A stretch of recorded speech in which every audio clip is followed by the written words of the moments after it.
Assalamualaikum warahmatullahi wabarakatuh. Perkenalkan, saya Bella Luftiana Herawati, mahasiswa Magister Matematika Universitas Gadjah Mada, ingin mempresentasikan review sebuah artikel yang diterbitkan oleh Journal of Operation Research Society yang ditulis oleh M. Lasgari et al. Dengan judul Kebijakan Pemesanan untuk Barang-barang yang Memburuk Non-Instan di bawah pembayaran di muka parsial hibrida, kredit perdagangan parsial, dan backordering parsial.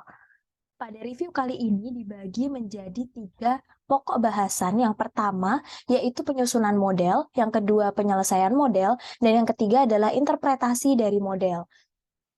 Untuk yang pertama, yaitu penyusunan model, di mana pemasok itu menawarkan kebijakan pembayaran sebagian di muka kepada pengecer, yaitu selama waktu tunggu pengiriman pesanan, serta pembayaran tertunda sebagian, yaitu setelah menerima pesanan dalam skema hibrid, di mana pemasok itu mengirimkan item yang tidak langsung rusak kepada pengecer, yang nantinya pengecer akan mengirimkannya kepada pelanggan. Kemudian untuk memodelkan masalah, asumsi-asumsi berikut ini diambil. Di antaranya yaitu kontrol inventaris ditangani untuk satu item, pola permintaan mengikuti tingkat yang konstan, tingkat penambahan produk tidak terbatas, horizon perencanaan tidak terbatas, dan pengecer menerima pinjaman dari pihak ketiga, misalnya bank, untuk membayar pembayaran di muka, dan mulai membayar kembali pokok dan bunganya setiap kali ia menerima pembayaran dari pelanggan. Kemudian untuk variabel keputusannya atau variabel bebas, yaitu ada key, yaitu jumlah pesanan, B, back order jumlah pesanan, K, persentase durasi periode di mana tingkat persediaan positif dalam persen, T, panjang siklus persediaan, star itu merupakan simbol variabel keputusan optimal. Kemudian untuk variabel lain atau variabel terikat, yaitu diantaranya ATCI, yaitu total biaya tahunan untuk kasus I, ATCI aksen, total biaya tahunan yang identik untuk kasus I, IPD, yaitu biaya modal karena pembayaran di muka dalam setiap siklus persediaan, dan IED adalah bunga yang diperoleh karena pembayaran tertunda di setiap siklus persediaan. Kemudian juga terdapat parameter dan juga indikator-indikator, di antaranya ada I, A, CP, CH, CB, G, dan seterusnya. Kemudian, T atau panjang siklus hidup produk itu memiliki sifat probabilistik yang mengikuti distribusi probabilitas dengan probability density function-nya, FT, yaitu theta dikali E pangkat min theta dikali T min TD untuk T lebih dari TD, di mana T adalah panjang siklus hidup produk dan TD yaitu panjang umur produk segar. Produk tetap segar selama interval waktu 0 sampai TD dan tidak mengalami kerusakan. Fungsi distribusi kumulatif dari T diperoleh sebagai berikut, yaitu Ft adalah integral TD sampai T Fx dx. Kemudian untuk tingkat kerusakan yang diberikan, yaitu berupa RT sebagai yang tertera pada layar.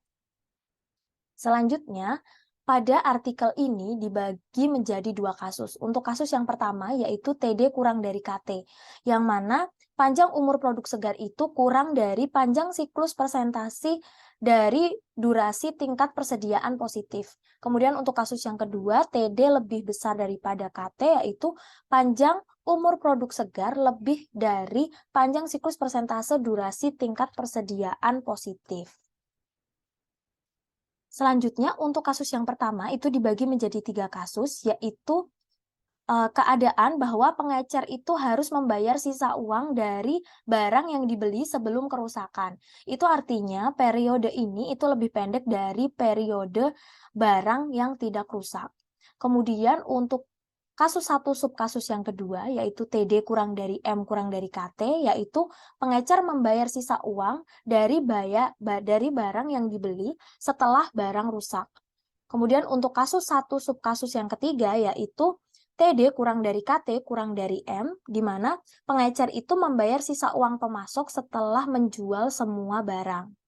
Kemudian untuk kasus yang kedua itu dibagi menjadi 2 subkasus, di antaranya untuk kasus 2 subkasus 1, M kurang dari KT kurang dari TD, yaitu keadaan di mana pengecer membayar kepada pemasok sebelum menjual barangnya. Kemudian untuk kasus 2 subkasus 2, yaitu di mana keadaan pengecer ini membayar setelah menjual barangnya.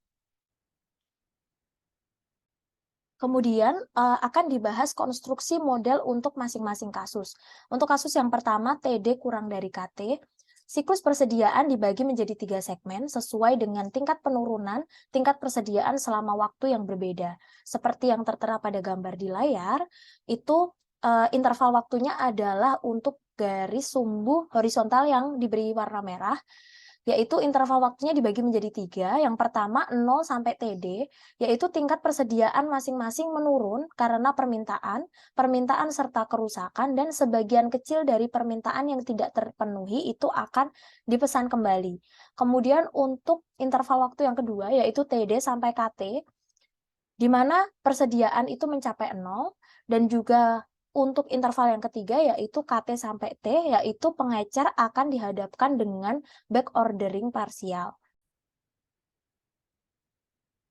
Baik, kemudian seperti yang tertera pada gambar, itu sudah dibagi menjadi 3 interval waktu.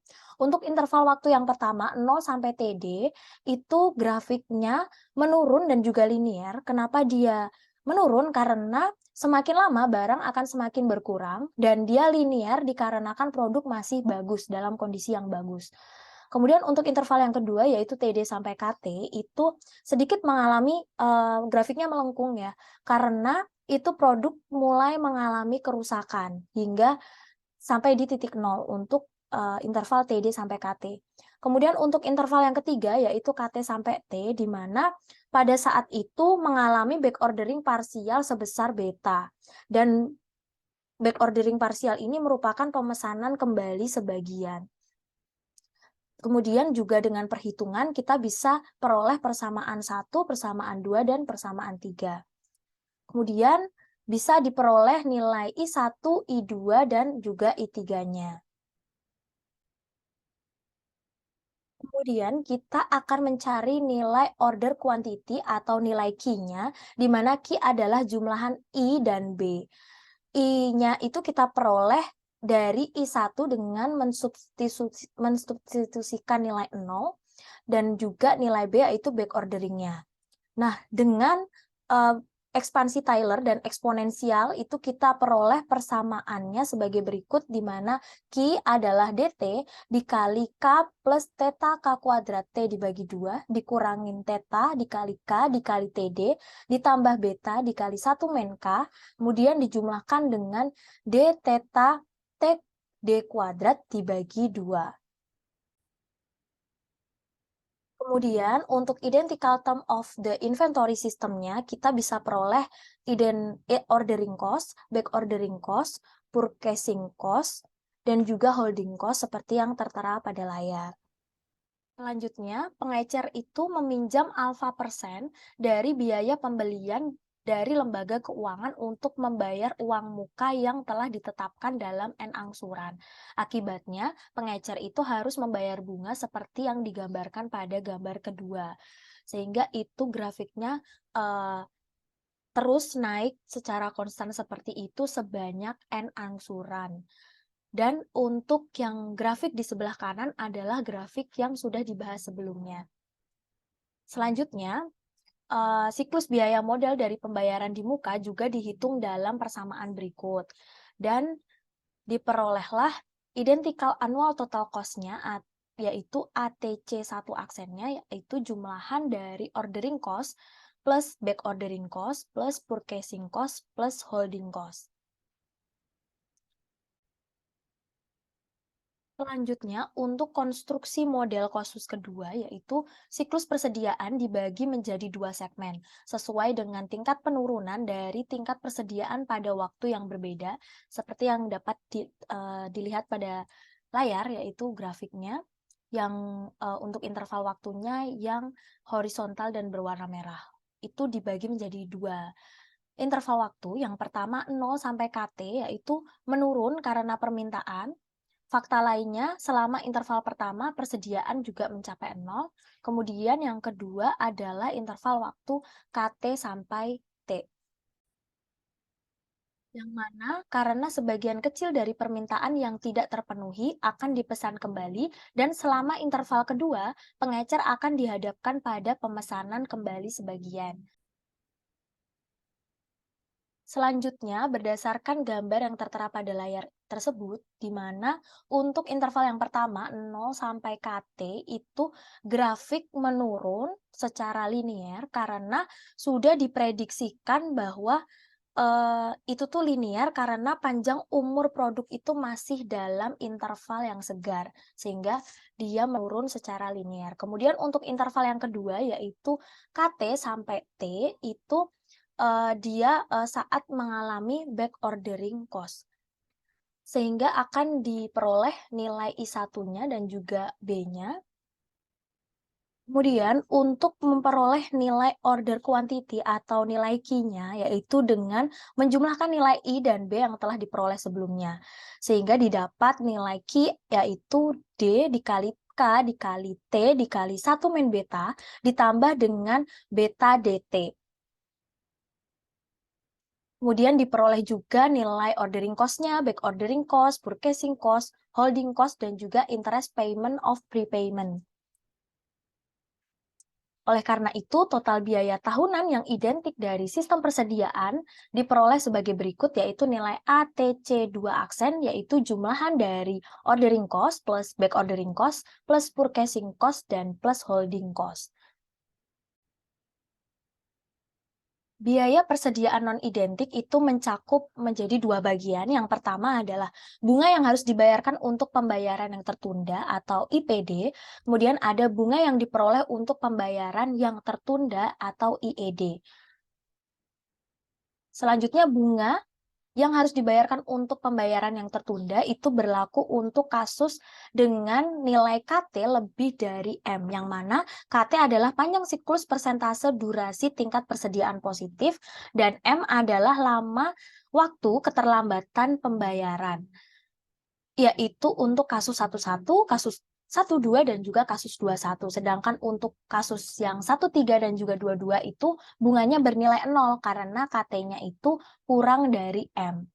Kemudian pengecer harus membayar bunga atas pembayaran yang tertunda selama interval waktu M sampai KT seperti yang sudah tertera pada layar, yaitu interpretasi dari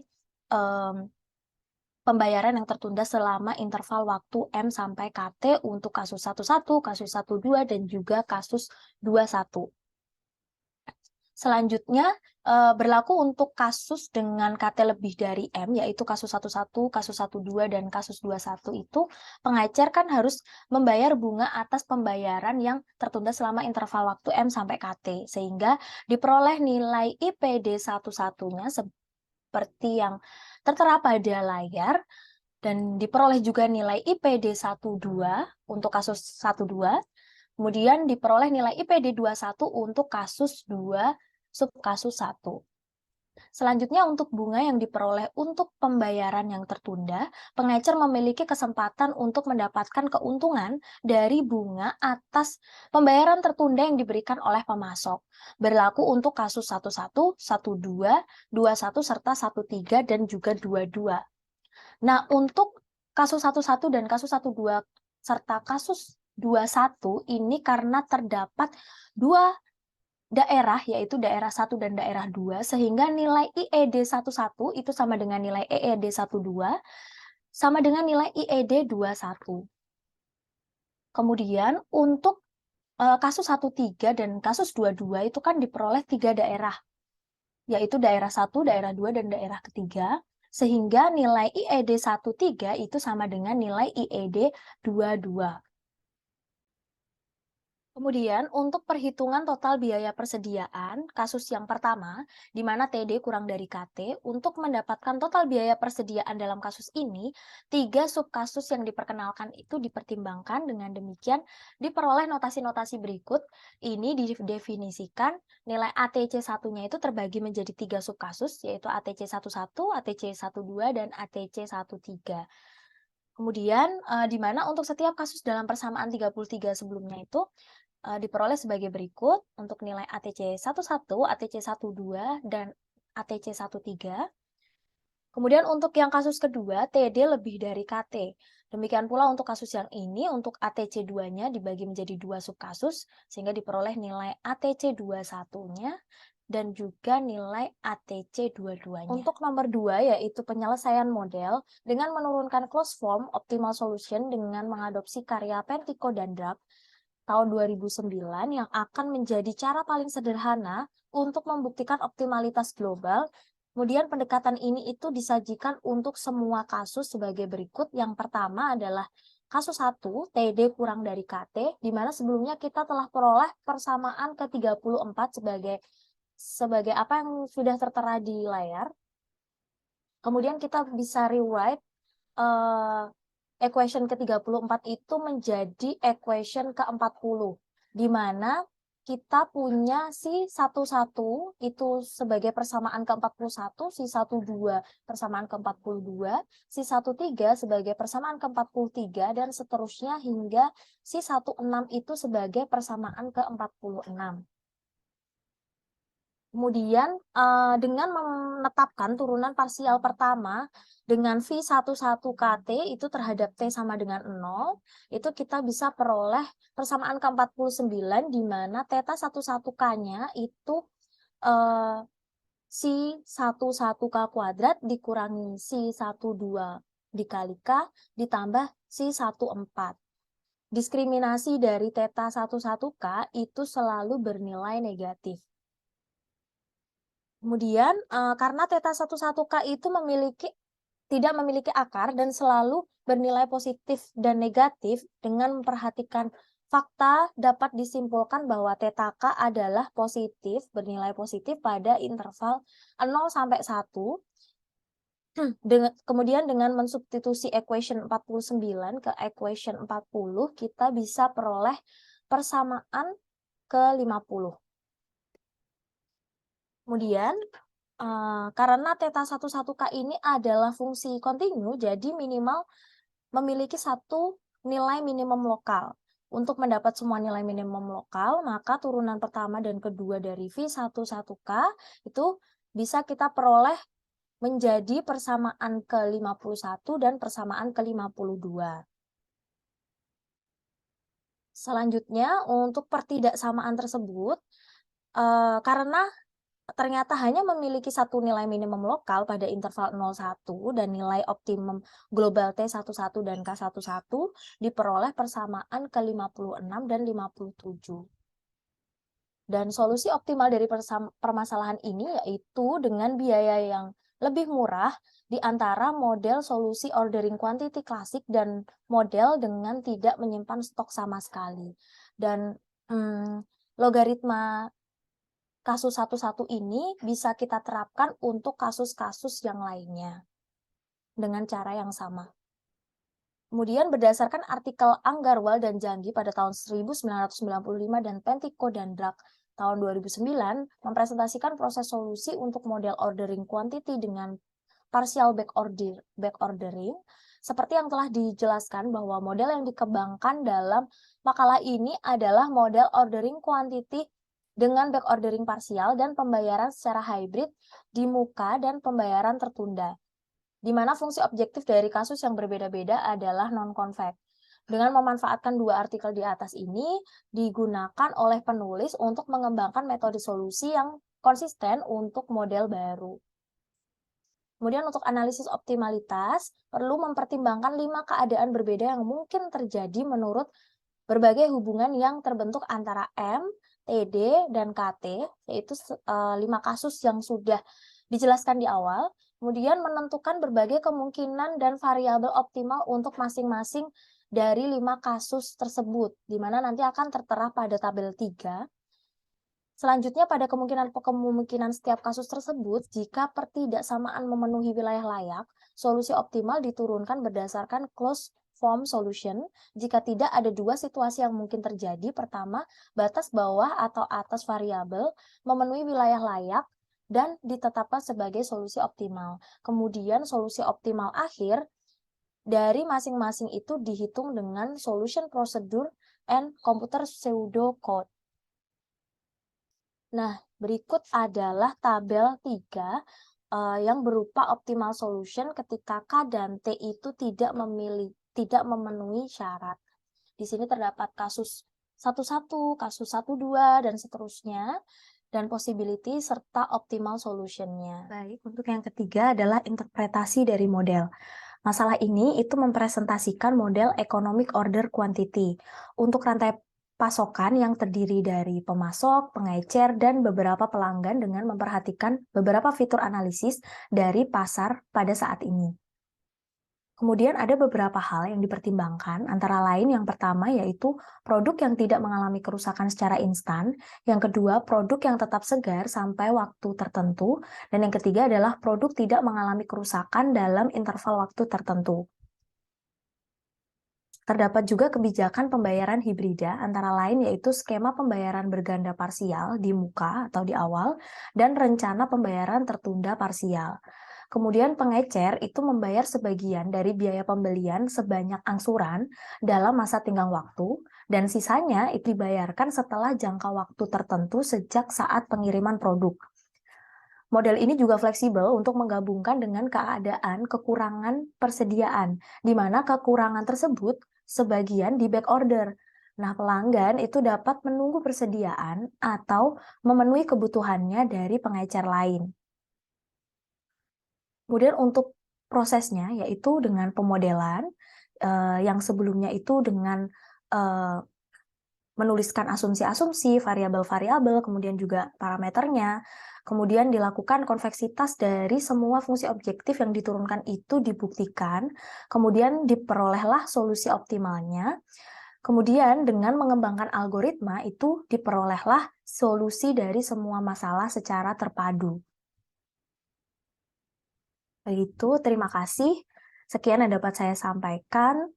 Jika banyak kurang dan salahnya, mohon maaf. Wassalamualaikum warahmatullahi wabarakatuh.